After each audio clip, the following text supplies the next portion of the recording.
நண்பர்களே, இன்றைக்கி வந்து நம்ம ஹபீபி மூவியை பற்றி தான் நம்ம பார்க்கலாம்.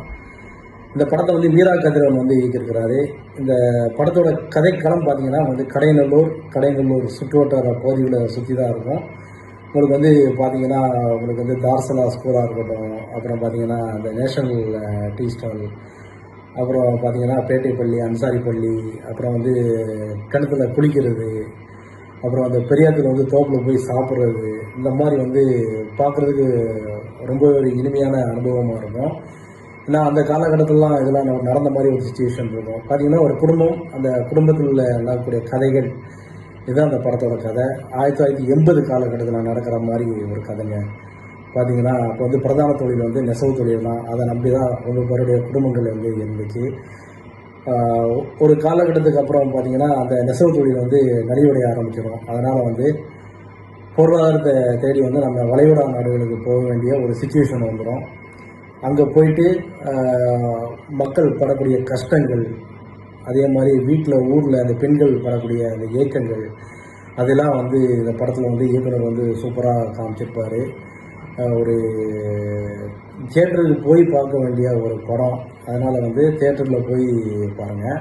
அப்புறம் பார்த்திங்கன்னா ஹீரோ வந்து வளர்ந்து வரும்போது அவருக்கு ஒரு ஈர்ப்பு ஏற்படுகிறது. அந்த ஈர்ப்பு ஏற்படுறதுனால பார்த்திங்கன்னா அவரும் வந்து ஒரு கட்டத்தில் வந்து பொருளாதார நிலையை கருதி வெளிநாட்டுக்கு போக வேண்டிய ஒரு சுச்சுவேஷன் ஏற்படுது. அதாவது தங்கச்சிக்கு மேரேஜ் பண்ணுறது, இந்த குடும்பத்தோட பொருளாதார சூழ்நிலையை மேம்படுத்துறது, அதனால் வந்து அவர் போக வேண்டிய சுச்சுவேஷன் வருது.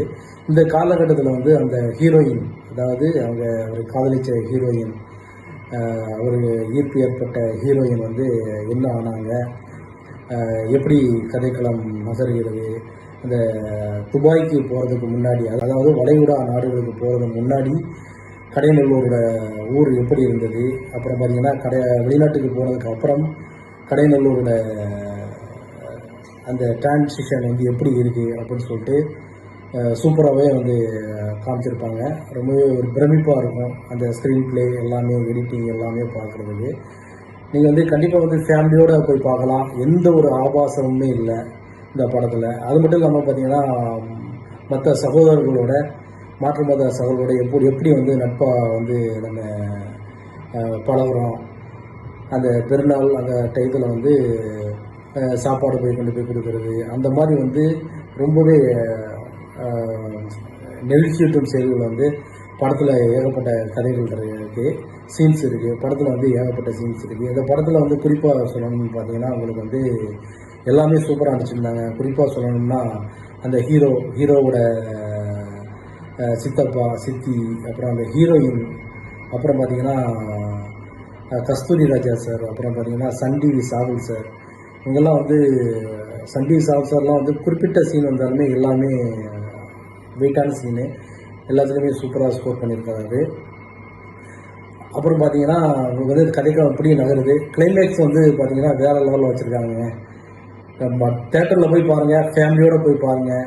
ஒரு ஆபாசம் எதுவுமே இல்லாத ஒரு படம். ரொம்ப நாளைக்கு அப்புறம் இந்த மாதிரி ஒரு படத்தை நம்ம பார்க்குறோம். மற்றொரு வீடியோவில் நம்ம சந்திக்கலாம். ஆண்கள் மற்றும் பெண்களுக்கான சிறந்த ஆடைகள் பிக் பாஸ் கலெக்ஷன்.